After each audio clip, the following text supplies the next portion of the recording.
প্রিয় শিক্ষার্থী বন্ধুরা, HTML টেক্সট ফরম্যাটিং পর্ব 2 এ স্বাগতম। গত লেকচার ভিডিওতে আমি দেখিয়েছিলাম HTML টেক্সট ফরম্যাটিং 1, যেখানে B tag, U tag, italic tag, EMP tag, strong, small এবং বিগ ট্যাগের ব্যবহার দেখিয়েছিলাম। আজকের ভিডিওতে আমি দেখাবো সাব, সুপার, প্রি, ডিলেট এবং ইনসার্ট ট্যাগের ব্যবহার। Let's get started. আমরা প্রথমেই চলে যাব নোটপ্যাডে। তারপর নোটপ্যাডে বেসিক ফরম্যাট তো অবশ্যই আমরা জানি। তাহলে বেসিক ফরম্যাটে আমাদের কি লিখতে হয়? প্রথমে HTML ওপেনিং, তারপরে থাকে হেড, হেড, এবং হেডের ভিতরে থাকে টাইটেল। বা টাইটেলটা লিখে দিলাম। টাইটেলের একটা নাম দেব আমরা, এটা টেক্সট ফরম্যাটিং 2, আমি এটাই দিলাম যে text formatting 2, text formatting part 2, আমি ওয়েব পেজের নাম দিলাম এটা। এবং আমাদের টাইটেলটাকে অবশ্যই ক্লোজ করতে হবে। সো আমরা ক্লোজ করার জন্য একটা ফরওয়ার্ড স্ল্যাশ দিব, টাইটেল, TITLE, টাইটেল। ফাইন। আমাদের এখানে হেডের ভিতরে টাইটেল শেষ, তাই হেড ট্যাগটাকে আবার ক্লোজ করে দিতে হবে। অবশ্যই ফরওয়ার্ড স্ল্যাশ দিতে হবে। তারপর হচ্ছে বডি অংশ, যেখানে আমরা HTML এর উপাদান লিখে দেব। বডি ওপেনিং, বডিটাকে ক্লোজ করে দিচ্ছি সাথে সাথে, বডি ক্লোজিং। সর্বশেষ HTML দিয়ে শুরু করেছিলাম, সেটাকে অবশ্যই ক্লোজ করতে হবে। অবশ্যই আপনারা সবাই এটা জানেন। আমাদের যে কাজটা করতে হবে, বডি অংশের ভিতরে বিভিন্ন লেখাটাকে এডিট করতে হবে। সো আমরা আজকে যে কাজগুলো করব সেটা হচ্ছে গিয়ে সাব, সুপার, এই ট্যাগগুলো ব্যবহার করব। সো আমি একটা স্ক্রিনশট নিয়ে নিচ্ছি এখানে, কাজটাকে আমি এখানে দেখাচ্ছি আপনাদেরকে। সো আমি এখানে আলোচনা করতেছি না। দেখুন, আমরা প্রথমে সাব ট্যাগের ব্যবহার করব। তো আপনাদেরকে আমি সাব বা সুপার সেটা বলতে কি বোঝাচ্ছে সেটা আপনাদেরকে দেখানোর জন্য আমি একটু উদাহরণ দিয়ে নিচ্ছি। প্রথমেই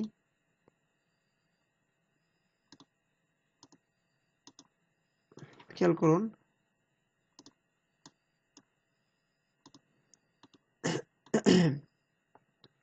এখানে লেখা থাকতে পারে স্কোয়ার প্লাস বি স্কোয়ার, আবার এরকম থাকতে পারে যে H2O, অর্থাৎ এর পাওয়ার 2 প্লাস বির পাওয়ার 2। আবার এখানে এর সাব পাওয়ার, অর্থাৎ সাবস্ক্রিপ্ট হচ্ছে 2 এবং এখানে আছে ও নরমালি। তাহলে কি করুন, উপরে যদি কোনো লেখা থাকে সেটাকে বলা হয় সাবস্ক্রিপ্ট, আর যদি নিচে কোনো লেখা থাকে সেটা হচ্ছে উপরেরটা সুপারস্ক্রিপ্ট আর নিচেরটা হচ্ছে সাবস্ক্রিপ্ট। তাই উপরের কোনো কিছু লিখতে হলে সুপারস্ক্রিপ্টের ট্যাগ হচ্ছে সুপ এবং নিচেরটা লিখতে হলে সাব, এই দুটি ট্যাগ দিয়ে লিখতে হবে। অর্থাৎ আমরা যদি স্কোয়ার প্লাস বি স্কোয়ার লিখতে চাই, তাহলে আমাদের যে কাজটা করতে হবে, এখানে আমাদের প্রথমে লিখতে হবে এ, তারপর স্কোয়ার দেওয়ার জন্য ওখানে নর্মালি 2 লিখলে হবে না, আমাদেরকে 2টাকে যেহেতু উপরে দেওয়া আছে অর্থাৎ সুপার, এটাকে SUP, soup opening, soup closing, SUP soup closing, এই ট্যাগের ভিতরে দিতে হবে 2কে। তাহলে 2 অটোমেটিক্যালি উপরে উঠে যাবে, কারণ এটা হচ্ছে সুপারস্ক্রিপ্ট। এগেইন তারপর হচ্ছে প্লাস, আমরা এখানে নর্মালি প্লাস দিতে হবে। তারপর প্লাসের পরে হচ্ছে বি, নর্মালি বি দিতে হবে। তারপর বি এর পর হচ্ছে 2। সো এখানে পুনরায় এই পাওয়ার ট্যাগটা ইউজ করতে হবে, কন্ট্রোল সি। অর্থাৎ খেয়াল করুন, সুপ টু সুপ, অর্থাৎ প্রথমে এর পাওয়ার 2, তারপর প্লাস দিয়ে বির পাওয়ার 2, বি লিখে সুপার দিয়ে 2 দিয়ে দিলাম। অনুরূপভাবে আপনারা H2O লিখতে পারেন, অর্থাৎ নর্মাল হচ্ছে H, তারপরে 2 লিখলে হবে না, 2 হচ্ছে নিচে যাবে। সো এখানে SUB সাব দিয়ে লিখতে হবে 2, আবার সাবটাকে ক্লোজ করে দিতে হবে, SUB সাবটাকে ক্লোজ করতে হবে। সো আমরা এই কাজটা এখন আপনাদেরকে সরাসরি HTML দেখাচ্ছি। আমরা যে মনে করুন এখানে a square plus a plus b whole square equal a square plus 2ab plus b square সূত্র লিখব। সো আমরা এখানে প্রথমেই a plus b whole square, দেখুন এখানে কিন্তু স্কয়ার দেওয়া সম্ভবই না, উপরে স্কয়ার দেওয়া যাচ্ছে না। সো আমাদের এখানে a প্লাস b, তারপরে স্কয়ার হবে, সুপার উপরে পাওয়ার হবে। সো এখানে সুপার পাওয়ারটা দেওয়ার জন্য আমাদেরকে অবশ্যই যেটা হচ্ছে সুপ, আপনারা অলরেডি বুঝে ফেলেছেন 2, আবার এটাকে ক্লোজ করতে হবে পাওয়ারটাকে, এসইউপি সুপটা ক্লোজ করে দিলাম। ফাইন। তারপর এ প্লাস বি হোল স্কোয়ার ইকুয়ালের জন্য সমান চিহ্ন, পরে হচ্ছে এ স্কোয়ার, এর পাওয়ার কত 2, তাহলে আগে এ লিখতে হবে, তার পাওয়ার হচ্ছে 2। এই পাওয়ারটা দেওয়ার জন্য আমাদেরকে অবশ্যই এখানে এই ট্যাগটা ইউজ করতে হবে। এস কন্ট্রোল সি দিয়ে এটাকে কপি করে পেস্ট করে দিলাম। তো এর পাওয়ার 2, তাই এই যে 2কে আমরা সুপ ট্যাগের ভিতরে দিয়ে দিলাম। এ স্কোয়ার, তারপরে প্লাস প্লাস, তারপর হচ্ছে 2ab 2ab, তো নরমালি 2ab নরমালি হবে, তারপর হচ্ছে প্লাস বি স্কোয়ার, তারপর প্লাস বি স্কোয়ার, তাহলে বি থাকবে নরমালি, তার হবে স্কোয়ার, তাহলে অবশ্যই উপরে যাবে। তাই আমরা যে কাজটা করতে পারি সেটা হচ্ছে সুপ দিয়ে 2 দিয়ে দিলাম, এতে করে কি লেখাটা উপরে উঠে যাবে। ফাইন, আমরা এটাকে সেভ করে নিচ্ছি, সেভ করে এটাকে রান করবো। এখন সেভ করলে যেহেতু এটা টেক্সট ফরম্যাটিং 2 এবং অবশ্যই তার ফাইল HTML দিতে হবে। এক্সটেনশনটা আমরা জানি যে কোনো HTML বা ওয়েব পেজের এক্সটেনশন হচ্ছে HTML, এটা অবশ্যই দিতে হবে। তারপরে আমি এটাকে সেভ করে দিলাম। ফাইন, এখন দেখুন আমাদের এখানে একটা ওয়েব পেজ হয়েছে টেক্সট নামে। যদি আমরা এটাতে ক্লিক করি, সাথে সাথে আমাদের ওয়েব পেজটা ওপেন হয়ে যাবে এবং এক্স্যাক্টলি আমরা যেভাবে চেয়েছিলাম ঠিক সেভাবে আউটপুটটা পেয়ে গেলাম। A plus B whole square equal A square plus 2ab plus B square. অনুরূপভাবে এখন যদি আমরা এটা লিখতে চাই S2SO4, অর্থাৎ যদি আমরা এখানে H2O অথবা SO4 এই দুটো সংকেত লিখতে চাই, তাহলে আমাদের কি কাজ করতে হবে আপনারা অবশ্যই সেটা বুঝে নিয়েছেন। তাহলে আমাদের যে কাজটা করতে হবে সেটা হচ্ছে, আমি এখানে একটা ব্রেক ট্যাগ ইউজ করতেছি, ব্রেকটা পরে দিচ্ছি। আমরা এখন লিখবো H2SO4, এই সংখ্যাটা লিখবো H2O, প্রথমে আমরা পানির সংখ্যা লিখবো H2O, অর্থাৎ আমাদের এই কাজটা প্রথমে করব। তো খেয়াল করেন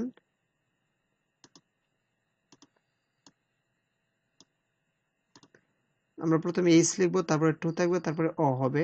সো আমরা প্রথমে H লিখে দিলাম, তারপর নরমালি 2 দিলে কিন্তু হবে না, আমাকে অবশ্যই এটা হচ্ছে সাবস্ক্রিপ্ট, অর্থাৎ নিচে আছে, সো সাব লিখে তারপর 2 দিতে হবে এবং সাবটাকে অবশ্যই ক্লোজ করে দিতে হবে। ফাইন, এতে করে H2 হয়ে যাবে। তারপর নরমালি হচ্ছে O, আমি নরমালি ক্যাপিটাল O দিয়ে দিলাম। ফাইন, এটুকু আমরা আউটপুটে দেখে নিই কি হয়। ফাইন, H2O যেহেতু এটা এক লাইনে হয়ে গিয়েছে, আমরা এরপরে ব্রেক করতে চাচ্ছি, সো বি স্কোয়ার পর আমাদের বিআরটা ইউজ করতে হবে।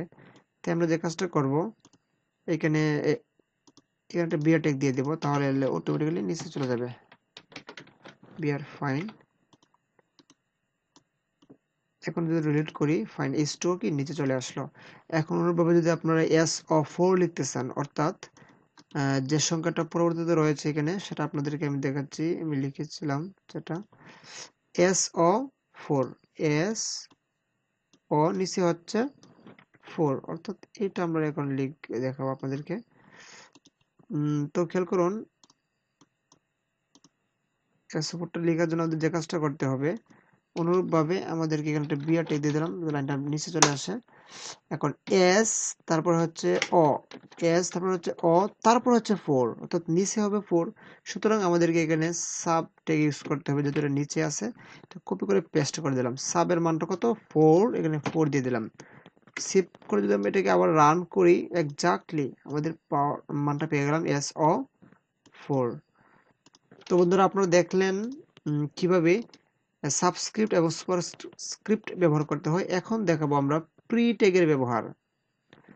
প্রি ট্যাগের ব্যবহার প্রি ট্যাগের ব্যবহারটা দেখার জন্য আমি এই সবগুলো মুছে দিচ্ছি, আপাতত সবগুলো মুছে দিচ্ছি। আমরা এখানে প্রি ট্যাগের ব্যবহার দেখব, আপাতত কিছু নেই। দেখুন আমি যদি এভাবে লিখতে চাই যে এ, তারপরে কিছু ধরে লিখলাম বি, তারপরে কিছু ধরে রাখলাম সি, তারপরে কিছু ধরে রাখলাম ডি, তারপরে কিছু ধরে লিখলাম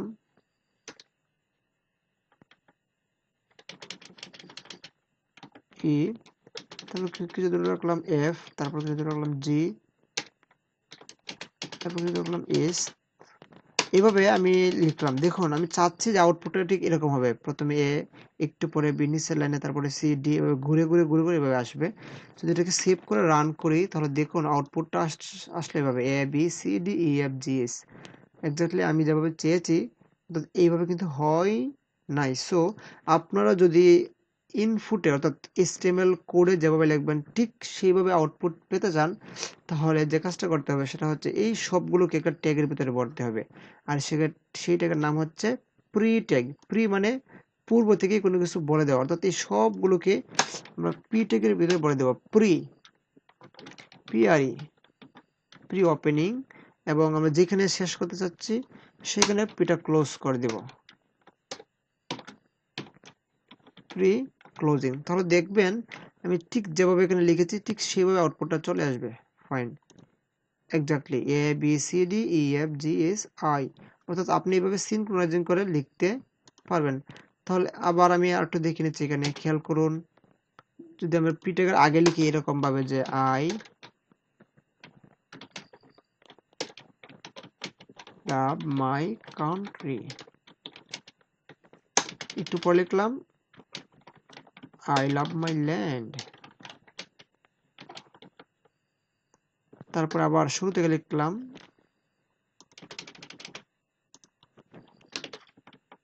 গ্রিন বাংলাদেশ,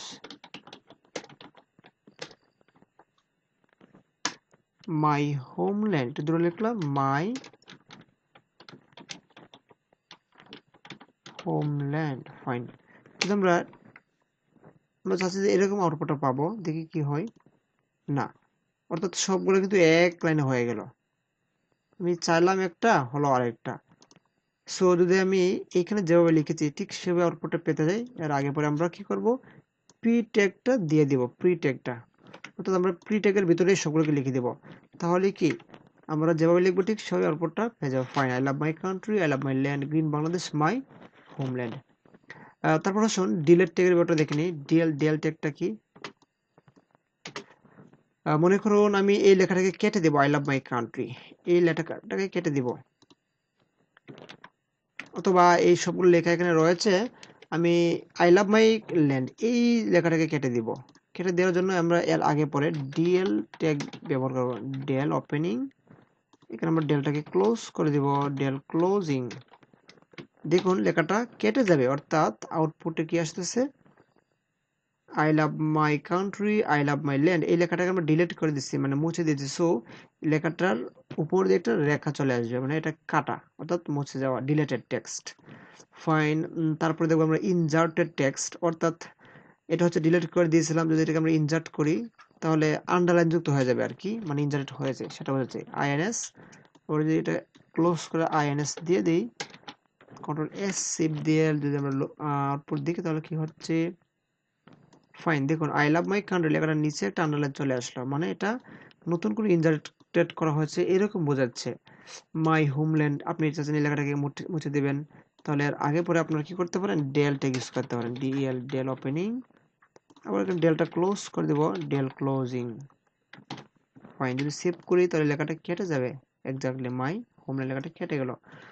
তো বন্ধুরা দেখলেন কিভাবে সাব, সুপ, প্রি, ডেল এবং ইনসার্ট ট্যাগের ব্যবহার করতে হয়। আজকের ভিডিও এতটুকু থাকবে, আমার জন্য দোয়া করবেন। ভালো থাকবেন, সুস্থ থাকবেন। আসসালামু আলাইকুম।